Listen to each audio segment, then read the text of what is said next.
He said he'd be working late, and before I could even finish telling him goodnight, a laugh, a woman's laugh, high and sharp and careless. The kind of laugh a person makes when she knows she isn't supposed to be heard but feels bold enough not to care. Slipped through the phone and cut straight through the quiet of my bedroom, freezing me in place as every inch of me recognized that no man sitting alone in an office at 10:42 p.m. should have another woman's voice pressed that close to his ear.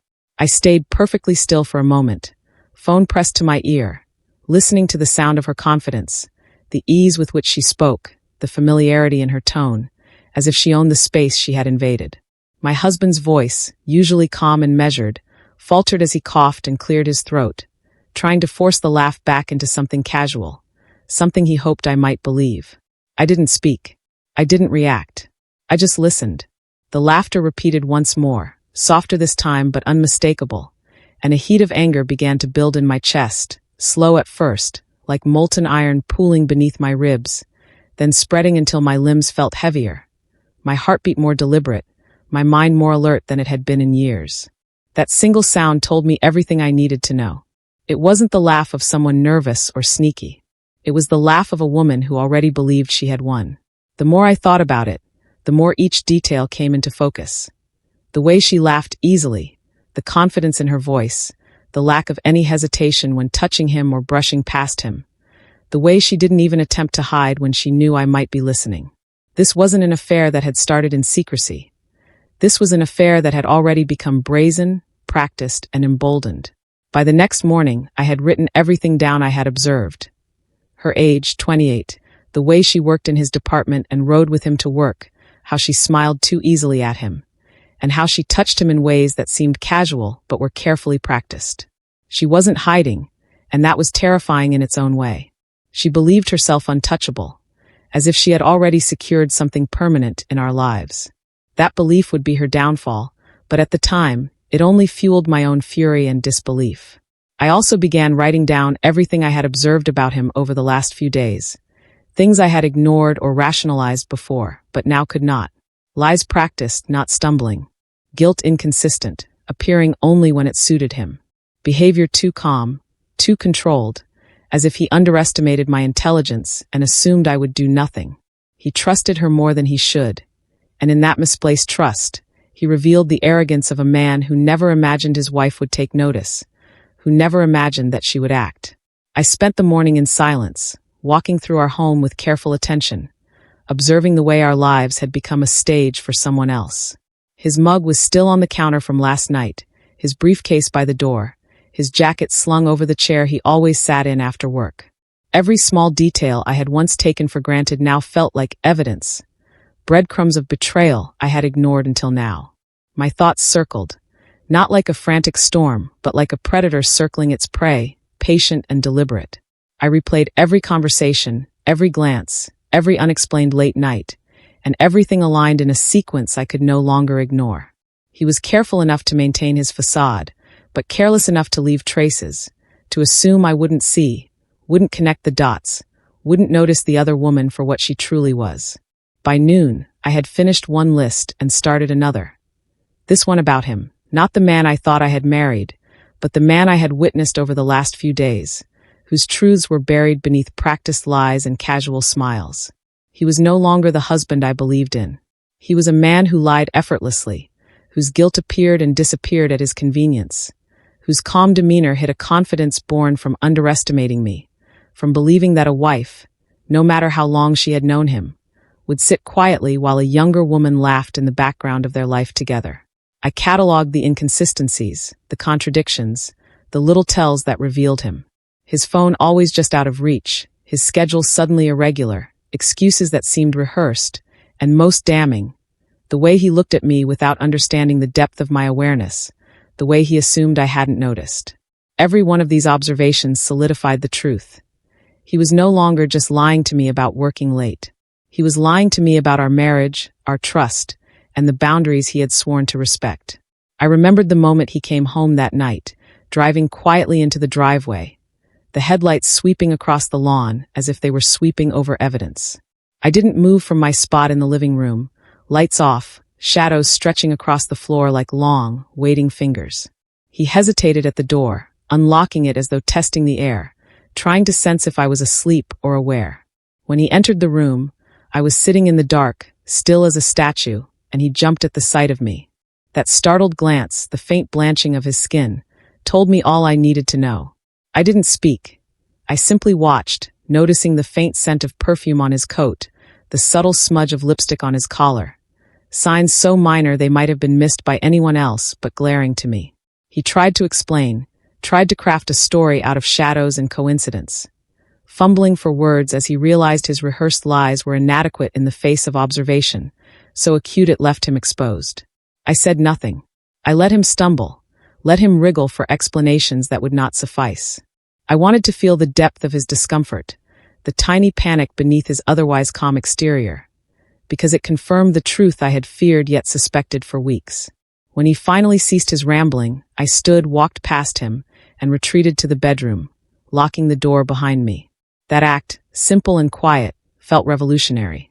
It was no longer about conversation or confrontation.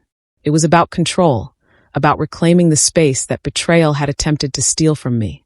I lay awake, listening to the sounds of the house, cataloging every detail, replaying the laugh that had started this unraveling, and letting my mind organize the pieces of a puzzle I had only just realized existed. That night, the anger was cold and deliberate, but so was the clarity. I knew the exact moment when trust had been broken, when innocence had ended, and when observation had replaced ignorance as my weapon. Every glance at his belongings, every review of schedules, every memory of a suspicious smile, accumulated into an understanding that was no longer painful, no longer helpless, but focused, measured, and patient. By morning, I was aware of two things.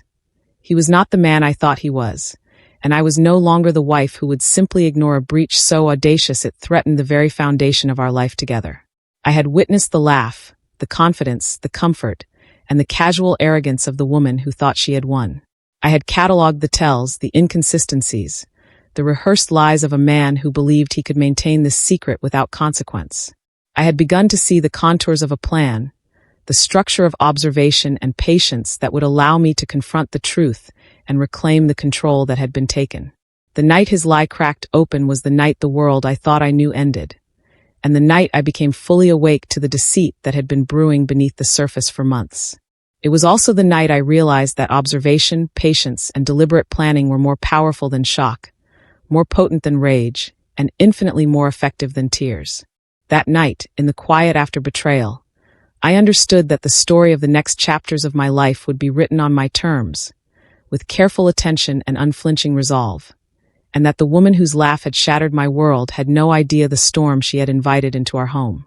I had always prided myself on noticing the small things, the flickers of expression that betrayed truth even when words tried to hide it. And that morning, as he moved through the house pretending nothing had changed, I saw him differently.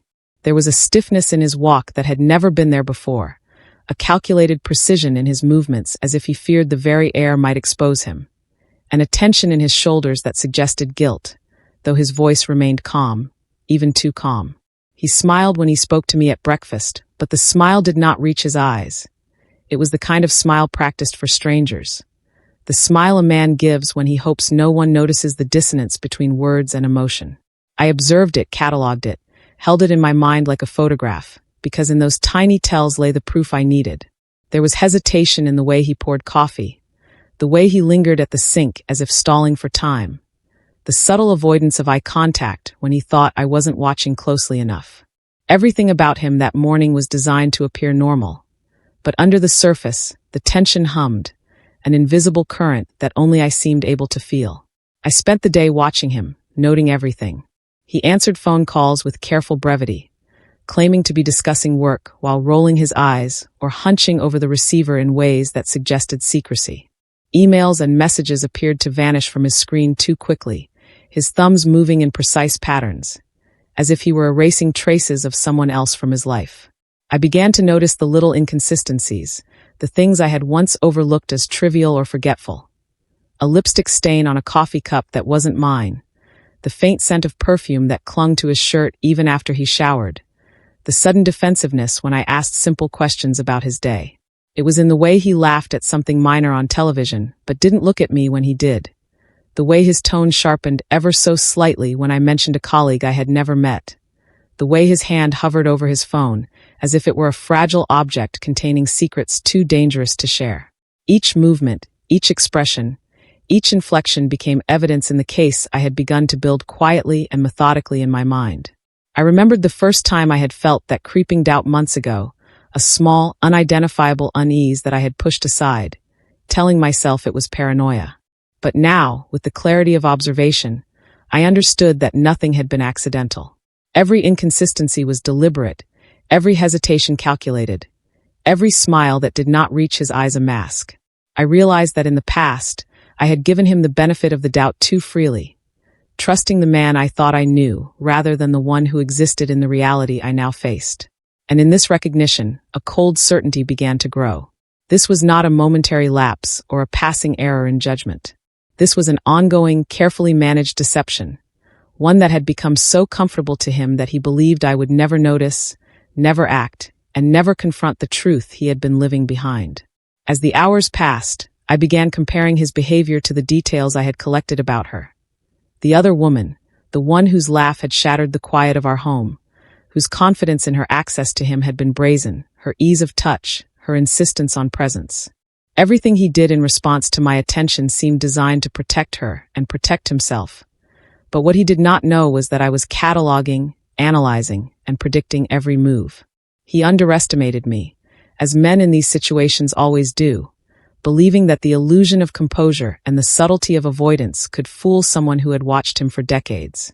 The more I studied him, the more his guilt became obvious, not through words or confessions, but through microexpressions, shifts in tone, pauses in speech, the careful positioning of objects, the avoidance of certain rooms or tasks, and the precise timing of his interactions with anyone who might reveal the truth. I noticed the way he avoided the living room during daylight hours, insisting he had to be in the office or on a call, even when there were no calls to take. I observed the tension in his jaw when I entered the room while he was reading something on his laptop, his subtle flinch at my presence as though he expected to be caught in some act. His eyes, once open and warm, had acquired a guarded quality, scanning the space constantly for signs of danger or exposure. And yet, he carried himself with the audacity of a man who believes he has mastered deception, and that arrogance would eventually be his undoing.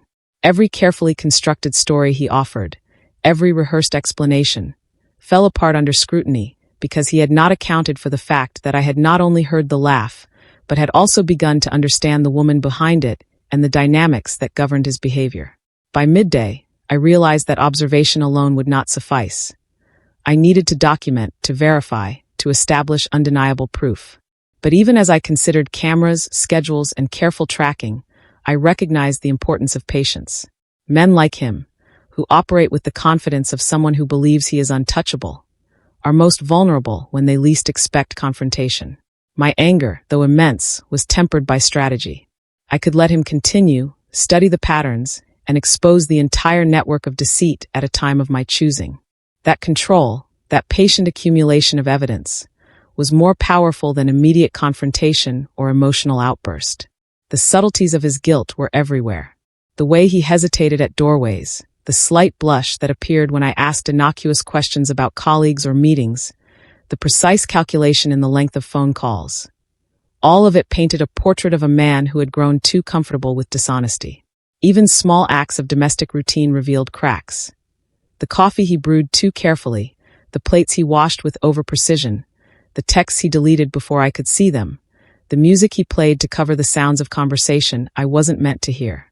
Each gesture, each avoidance, each misalignment between expression and intention added another layer to my understanding, and with it, the clarity that the man I had married no longer existed in the form I had trusted. By evening, I found myself observing him in ways that required no words, no questions, just attention and memory. I watched him interact with our home, with our belongings, with the empty spaces where I had once trusted he would be faithful. His smiles were measured, eyes often avoiding mine, tone carefully controlled, movements deliberate. He was aware of his own performance. But performance alone cannot conceal truth indefinitely. Each inconsistency, each micro-expression, each carefully timed hesitation told a story far more honest than the words he spoke. I could read him in the silent language of body and gesture, and what I read was undeniable. Guilt, concealment, and the arrogance of a man who believed he could manipulate perception without consequence. As night fell, I cataloged everything mentally, organizing observations into patterns, identifying likely times, scenarios, and opportunities where the truth might be most exposed. I reflected on the confidence of the woman whose laugh had ignited this process, the boldness of her touch, the casualness of her presence, and realized that her victory was contingent upon his deceit. He was the enabler, and his confidence in secrecy was his greatest weakness. That knowledge, calm and precise, offered a strange solace. I was no longer a passive participant in my own life. I had observed, recorded, and understood, and with understanding came a quiet power. By the end of the second day, I knew two things with certainty. My husband's smiles were no longer genuine, no longer reflections of affection or warmth, and the woman behind the laughter had no idea she had awoken a force in me that would not rest until the truth was revealed. The patience, the calculation, the observation, all of it had shifted me from disbelief to determination. A smile that did not reach his eyes was not just an expression. It was an admission, an acknowledgement of guilt, and an invitation for me to act with precision, intelligence, and resolve. I was ready to begin the next steps, to see clearly the lines between loyalty, betrayal, and justice, and to chart a course that would ensure no laughter, no confidence, no false smile would go unpunished in the game that had begun the night his life first cracked open. I began to notice her everywhere he went, not physically, but in the traces she left behind, the subtle marks of her presence that lingered even when she wasn't there. I watched him carefully over the next few days, cataloging every interaction, every pause in his speech, every hesitation that revealed her influence. She was 28, young, confident, and deliberate in ways that left no doubt about her intentions. She rode with him to work, entered his department with a casual familiarity, and moved as if she belonged, her presence a quiet challenge to the boundaries of my life. She laughed easily, the kind of laugh that could disarm a room, and it was never forced. There was a fluidity to her gestures, the kind of ease that suggested comfort not just with him, but with the notion that she could be seen, that she was already accepted in the spaces she had no right to occupy. I began to see patterns, habits, and signals in the way she presented herself, and each one sharpened the image of her audacity. She was not hiding, and that was what made her dangerous. Where most women in her position would sneak, whisper, or conceal, she was deliberate in her confidence and her comfort with being observed. She touched him casually, leaning into conversations, brushing against his arm, resting her hand for longer than necessary on his shoulder. The familiarity was alarming not because of physical intimacy alone, but because it revealed the belief that she was untouchable, that her access to him was sanctioned in ways that would never be challenged. Every smile she offered him, every lingering glance, every quick tilt of her head while speaking, carried the weight of assertion and ownership. It was a silent, mocking victory, a display of confidence that she already knew the power she held, and I cataloged it all, storing each detail for the reckoning I knew would come. Her habits were simple, almost mundane, but in the context of her position and her ease with him, they became evidence of audacity. She arrived early, stayed late, and maintained a rhythm in her days that ensured proximity. She laughed in ways designed to be noticed, her voice spilling across office spaces, drawing attention yet blending into the hum of work, so that no one questioned its presence. She made a show of being helpful, of being indispensable, volunteering to run errands, to bring coffee, to stay late during projects. It was calculated, but not in an obvious way. Subtlety was her art, and I recognized it instantly because every gesture she made seemed intended to embed herself into his life, to occupy space I had once considered private. I imagined her waking in the morning, planning each encounter with him like moves on a chessboard, confident that her position was unassailable, and I felt a cold determination settle in my chest. She was comfortable being seen with him, and that fact alone changed everything. She did not duck into elevators, she did not shy away from colleagues, she did not attempt to obscure the nature of her access. Even in the presence of others, she maintained a demeanor of casual dominance, a quiet assertion of entitlement to his time, attention, and proximity. That arrogance was what infuriated me most. Not the act of betrayal itself, but the assumption that it could occur without consequence. that she could strut through his life as if she had already claimed victory. The more I studied her, the more details emerged. The slight flirtations, the precise choice of clothing designed to be noticed but never overt, the way she leaned into conversations with him while keeping her body language open and unguarded, the subtle touches that left imprints on his clothing and skin. Every small act was a claim, every gesture a statement, every laugh a challenge. I began documenting everything mentally, creating a file in my mind about her habits, her personality, her tendencies, and her approach. She was fearless, not in a reckless sense, but in a way that suggested she had rehearsed the possibilities and concluded that no one would stop her. She moved through life with a certainty that made others deferential, unaware, or complicit. I saw her arrive at work with him, exchanging private jokes, smiles, and glances that no longer seemed innocent. I noted her laughter, the way it filled rooms and lingered like perfume, the ease with which it reminded everyone, including him, that she existed, that she belonged. I catalogued the moments when she rested her hand on his arm, the small nods he gave in response, the way he adjusted his posture to accommodate her closeness. These were not accidents. They were deliberate, and each one fed into the growing evidence I was assembling. By the time I had finished the first full day of observation, I had more than enough information to see the pattern clearly. She was not someone who had stumbled into his life or into his attention. She was a strategist, confident in her youth and beauty, deliberate in her approach, and fearless in the knowledge that her actions were unnoticed or untouchable. She had become a fixture in his world, a constant presence that he allowed, protected even, and I realized that the real betrayal was not just the affair but the audacity of her comfort, the lack of restraint, and the assumption that she had already won. The more I considered her actions, the more I understood that she had built a web of confidence and familiarity that would be undone only by careful, deliberate exposure, and that thought gave me a strange satisfaction. I was no longer a passive observer.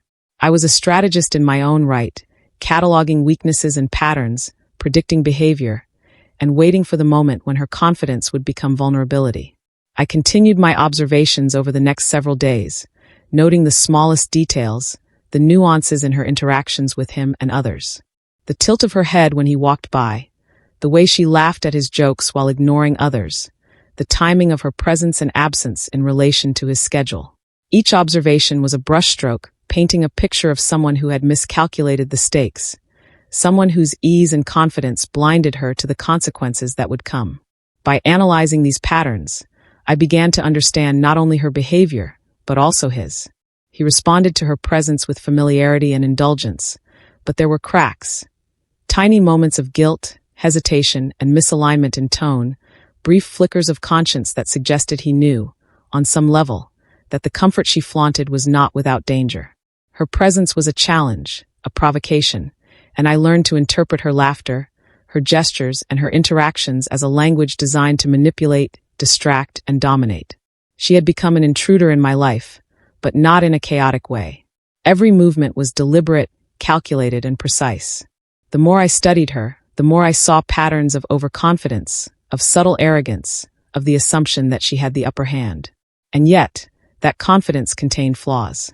In her boldness, she overlooked the possibility that someone else, someone who had decades of observation, attention, and understanding, might see her for what she truly was. I began to formulate a plan in my mind, step by step, to take advantage of her overconfidence, to use her own habits and arrogance against her. By the end of the week, I had completed a mental dossier that left no question in my mind about who she was, how she operated, and how she believed herself invincible. I had observed everything from the way she laughed with him, to the timing of her daily routines, to the subtle manipulations that ensured proximity and influence. I understood her patterns, her audacity, and her mistakes, and I knew that her confidence was her vulnerability.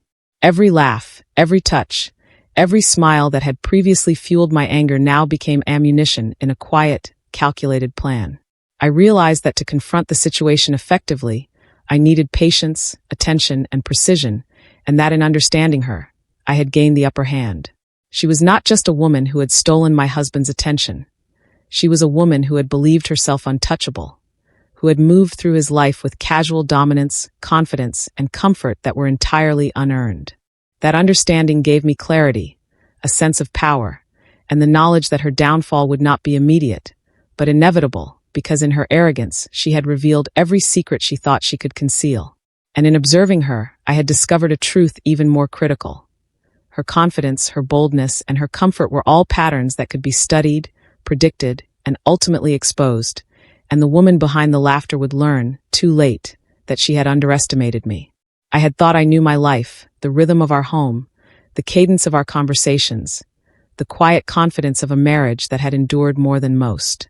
But the more I observed, the more I documented, and the more I pieced together the fragments of behavior, the clearer it became that I had been living in an illusion, a carefully constructed mirage of trust and partnership that had been eroded by lies so deep they had taken root years before I noticed. The realization did not arrive with dramatic shattering or explosive confrontation. It came quietly, creeping into my awareness in fragments, in small inconsistencies, in patterns that only became coherent when connected like constellations across time. I began to see how much I had overlooked. The small phone calls at odd hours, the subtle changes in routine, the unexplained absences and hurried excuses, the casual disregard for details that had once seemed trivial but were now unmistakable indicators of betrayal. Each secret, each omission, each act of concealment had built upon the last until the entire foundation of my life with him rested on a lattice of deception, and the weight of that truth pressed down with a heaviness I could not ignore. I started by going through the details I had accumulated about her, about the woman who had laughed through the phone and made herself so visible in his world.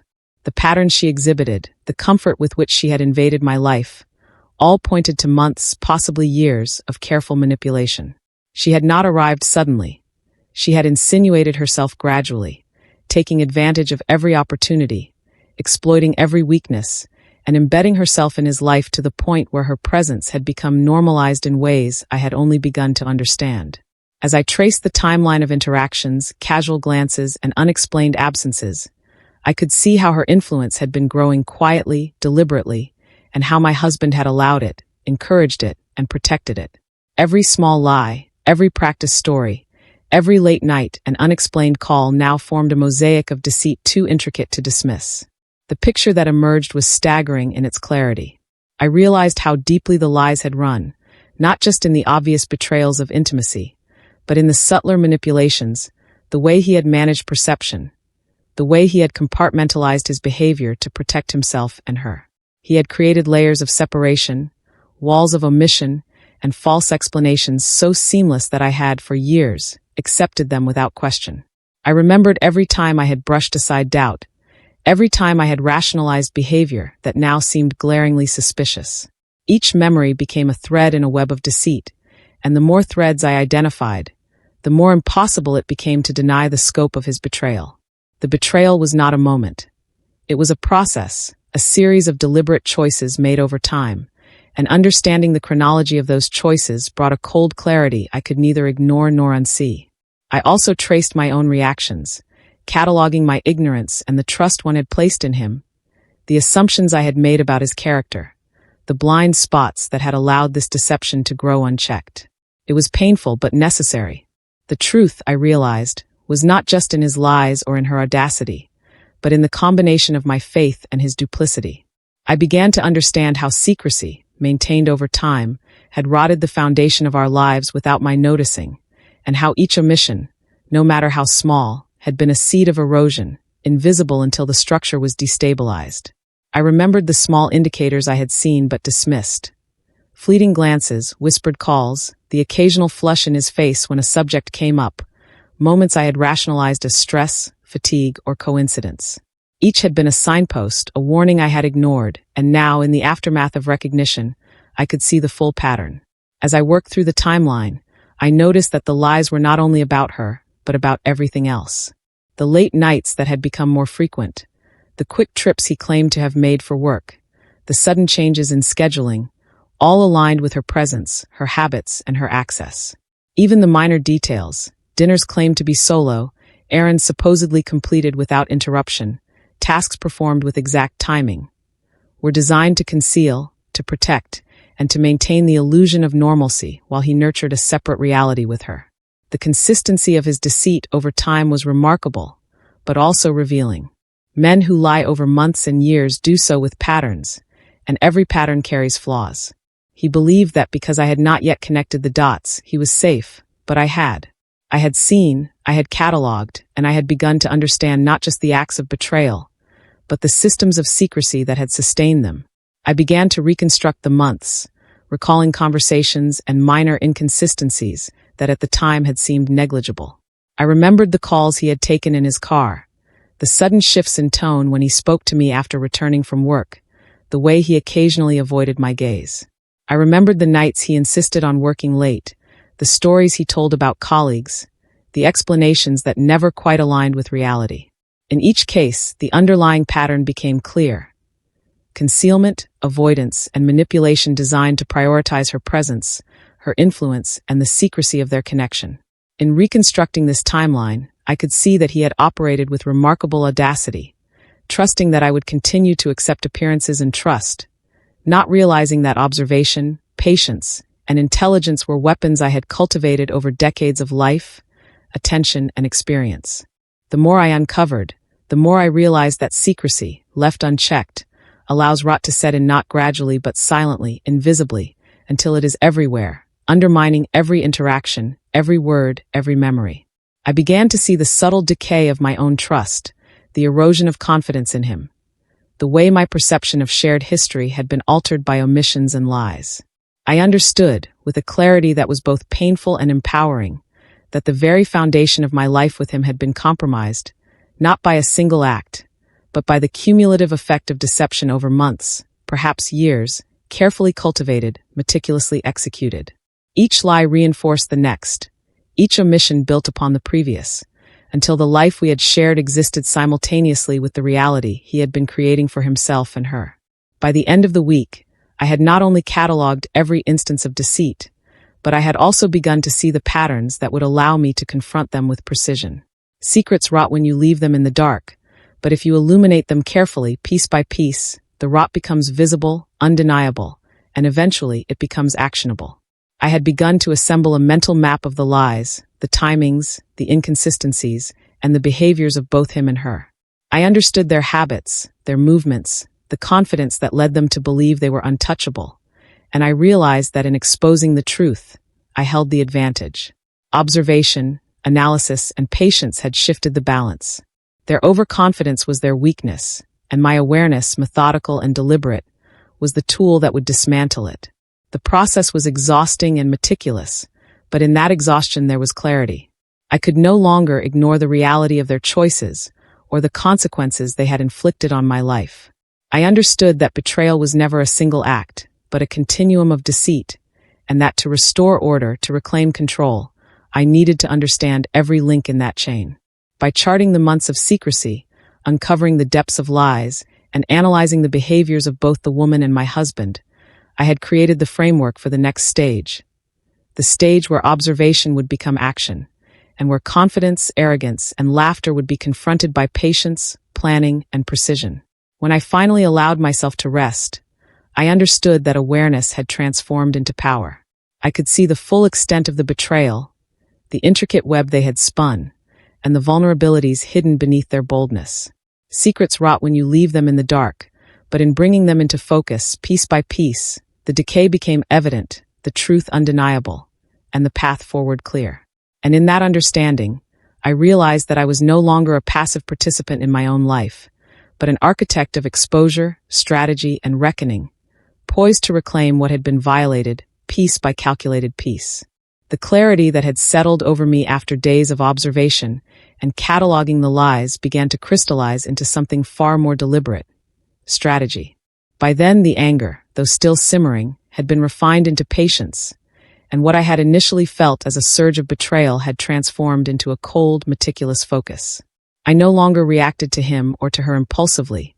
I reacted to patterns, to behaviors, to evidence. Every gesture, every lie, every laugh that had once sparked fire in my chest was now a calculated piece of intelligence I could use. Revenge, I realized, was not a matter of impulsive confrontation or explosive exposure.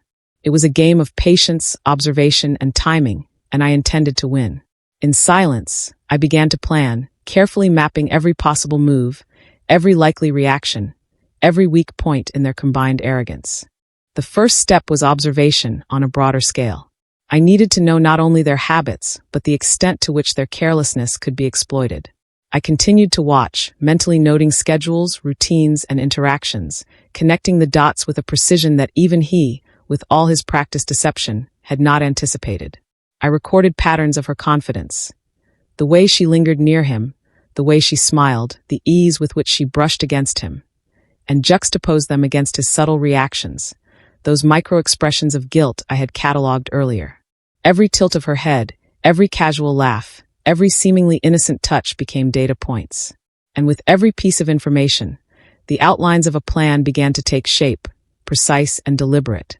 I realized early that confrontation would not be effective if executed hastily.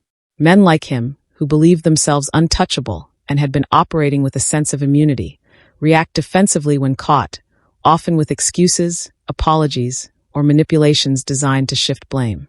The woman behind the laughter was equally confident, audacious in her assumption of security, unaware that someone had seen, had noted, and had begun to understand her habits.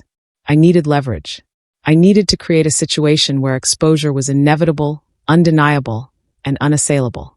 To do so, I had to exploit their patterns, predict their actions, and position myself in a way that transformed their confidence into vulnerability.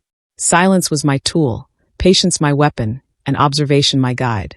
I began compiling evidence, not in a haphazard way, but with deliberate methodology. Every text, every email, every unexplained absence, every deviation from routine became part of a larger narrative I was constructing in my mind. I documented times, dates, locations, patterns of behavior, and interactions. I noted subtle clues that suggested their meetings, their communication, and their mutual reinforcement. I cataloged the ways he underestimated me, the ways he believed I would not notice or act. These underestimations were critical because arrogance is often the softest underbelly of a deceitful man.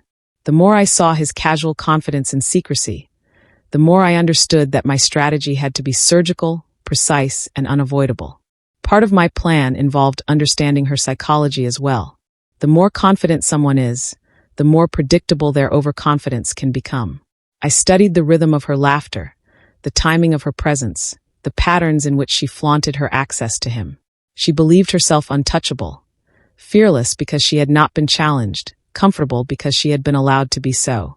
That arrogance made her movements predictable, and predictable patterns can be anticipated, manipulated, and ultimately exposed. I began imagining scenarios, pathways that would trap them both in undeniable proof, scenarios that relied not on confrontation, but on inevitability. The key was to allow them to continue their actions under the assumption of safety, while quietly assembling the structure that would collapse beneath them. As I constructed the plan in my mind, I also acknowledged the psychological components. Exposure alone would not suffice. There had to be timing, drama, and consequences that could not be rationalized away. I envisioned how he might attempt to explain, to rationalize, to deflect blame, and how her confidence might make her vulnerable to shock when faced with undeniable evidence.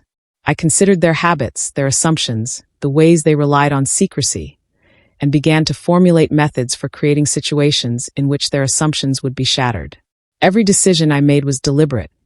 I chose what to watch, what to record, what to hold in memory, and how to construct opportunities for truth to emerge at the precise moment when it would have maximum impact. In these days of planning, I also took stock of myself. I was no longer a passive observer. I was a strategist. I cataloged my own emotions, recognizing where anger could cloud judgment and where patience could create power. I disciplined myself to remain calm, to let each observation inform action, and to avoid impulsive confrontations that might allow them to retreat, cover tracks, or manipulate the narrative. I understood that the key to my success was not fury but focus, not impulsivity but patience, not confrontation but orchestration. In my mind, I rehearsed scenarios, anticipated responses, and created contingencies. Every move, every step, every eventuality was accounted for, and in that meticulous preparation, I found a quiet satisfaction. I also began to consider the network surrounding them, the colleagues, the friends, the casual observers who might unknowingly provide confirmation or evidence. The more I mapped this, the clearer it became how vulnerable they were to exposure. Not through overt action on my part, but through the natural unfolding of patterns they assumed were invisible. Their arrogance, their boldness, and their reliance on secrecy were the weaknesses I intended to exploit. I could wait, observe, and allow the natural order of their overconfidence to create openings that even my husband, with all his practiced deceit, could not control. Timing was everything. Patience was essential. Silence was my shield. The plan also involved psychological strategy. I would allow them to continue believing themselves untouchable until the moment of revelation, ensuring that the impact would be undeniable. I considered ways to expose both of them simultaneously, ensuring that their mutual reinforcement of confidence would be shattered when confronted with the consequences of their actions. I analyzed the dynamics between them, the subtle manipulations, the reinforcement of trust between them, and understood how to disrupt it. My goal was not only exposure, but transformation of their assumptions into vulnerability, turning confidence into shock, boldness into fear, and familiarity into realization of error. By the end of the week, the outlines of my strategy were clear. Every observation had been cataloged. Every pattern had been identified. Every overconfidence had been noted. I understood her habits, his habits, their interactions, and the assumptions that underpinned their sense of security. I understood my own limitations, my own capabilities, and my own power. I was ready to act, but only when the structure of observation, anticipation, and inevitability was complete. Revenge, I realized, was not about rage. It was about precision. It was about creating circumstances in which truth could not be denied, in which deceit could not be defended, and in which the confidence of those who believed themselves untouchable would crumble under the weight of careful, calculated exposure. In that silence, I felt the power of preparation. I felt the satisfaction of observation converted into strategy. I had taken what once seemed like pain, betrayal, and uncertainty and transformed it into a methodical plan, one that would reveal the truth not in whispers, not in partial confessions, but in undeniable clarity. Every laugh, every touch, every casual glance had become a data point, a piece of intelligence to be used when the time was right. I knew the moment of confrontation would come, that it would be inevitable, and that it would be devastating not because I desired destruction, but because justice, measured and deliberate, is always unavoidable once the framework has been constructed. And in that quiet, in the patient accumulation of knowledge, I understood the final truth. Revenge is most powerful when it is silent, when it is invisible until the precise moment, and when it exposes not only the lie, but the arrogance that allowed the lie to exist. I had observed, cataloged, and prepared. I had anticipated reactions, studied behaviors, and mapped vulnerabilities. They believed themselves untouchable, safe in their comfort and audacity. And yet, in that same overconfidence lay the seeds of their downfall, which I had meticulously nurtured, patiently, silently, and with perfect awareness.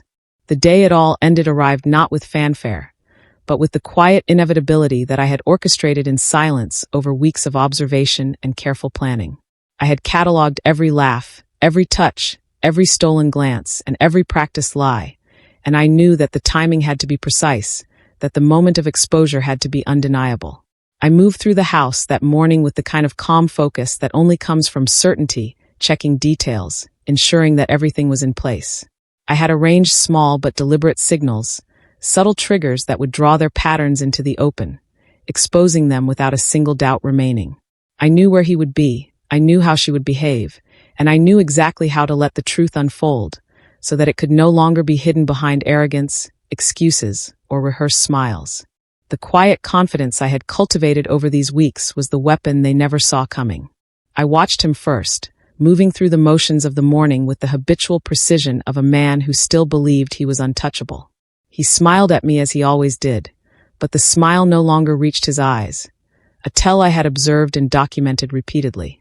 Every gesture, every nuance, every carefully timed movement was catalogued, and I understood the cracks in his armor. He had believed he could continue, that the casual confidence of the other woman and the rehearsed nature of his lies would protect him. But he had underestimated me. The man I had watched over years, the husband I had once trusted completely, had not accounted for the patience, the attention, and the intelligence of the woman he had betrayed. I could feel the weight of inevitability pressing down, a tension that was not frantic or reactive, but absolute and methodical. The kind of force that allows a plan to unfold flawlessly when the moment comes. The other woman arrived shortly thereafter, exactly as predicted. She moved with the confidence I had anticipated, her steps light, her posture effortless, her laughter spilling easily, carrying the arrogance of someone who believed she had already won. She did not hide, did not pause, and did not even glance at me, assuming that her presence was welcome, accepted, and beyond reproach. But I had observed every habit, every pattern, every detail of her movements and interactions, and I had positioned myself so that nothing could escape notice. I watched as she leaned in slightly toward him, brushed against his arm casually, and laughed at something he had said. Every gesture, every subtle assertion of control, reinforced the very confidence that would be her undoing. I catalogued it all, knowing that the patience of observation was far more powerful than the heat of confrontation. The moment arrived in a way that seemed ordinary to anyone outside the careful orchestration of my plan. I allowed a situation to develop naturally, relying on their overconfidence and their assumption that the pattern of secrecy would continue uninterrupted. And yet, because I had studied every nuance, predicted every reaction, and anticipated the timing of every interaction, the exposure became undeniable. I did not shout, I did not confront in a moment of passion. I allowed their own actions, their own habits, their own arrogance to reveal the truth. I had arranged small, irrefutable signs of their deceit, evidence that could not be rationalized, explained away, or denied. And when they finally recognized that the trap had been set, the realization hit both of them simultaneously, leaving no room for excuses, apologies, or deflection. He faltered first, the practiced composure he had maintained for months collapsing under the weight of undeniable exposure. I saw the flicker of panic in his eyes, the hesitation that betrayed guilt, the subtle misalignment of voice and expression that I had documented repeatedly in private observation. The man who had believed himself untouchable was suddenly vulnerable, stripped bare by the inevitability of the truth. Every carefully rehearsed story he had told, every excuse he had offered, every moment he thought he could manipulate perception was useless against the weight of evidence, against the patient accumulation of observation and preparation. I did not need to speak to convince him. The proof was everywhere, in the documentation, in the alignment of actions, in the calculated inevitability that I had orchestrated in silence. She realized it almost simultaneously, the confidence that had carried her through months of audacious intrusion, unraveling with terrifying speed. Her laughter, once careless and sharp, faltered. Her body, so accustomed to casual contact and dominance, stiffened. She tried to maintain composure, to salvage control, but every gesture she had rehearsed was now evidence of her boldness and her miscalculation. The realization that she had been observed, studied, and anticipated hit her with a force that left her incapable of pretense. She had believed herself untouchable because I had waited in silence, because I had observed, because I had allowed her overconfidence to grow unchecked. And that, more than anything, ensured the effectiveness of the revelation. The confrontation did not require shouting, begging, or tears. It was a quiet, methodical unveiling of evidence, presentation of facts, and demonstration of the patterns of behavior they had both assumed were invisible. Every text, every schedule, every casual gesture, every laugh, every touch, every subtle manipulation was laid bare. Not in accusation, but in observation, in undeniable truth. And as I revealed it, piece by piece, they could not escape the clarity of their exposure. I watched him attempt to speak, to rationalize, to justify, but the words faltered. I watched her attempt to maintain composure, to reassert control, but the cracks were too visible, too fundamental, too undeniable. Their arrogance, their audacity, their overconfidence had become their undoing, and I had been patient enough to let it unfold in perfect order. I finally spoke, but not in anger.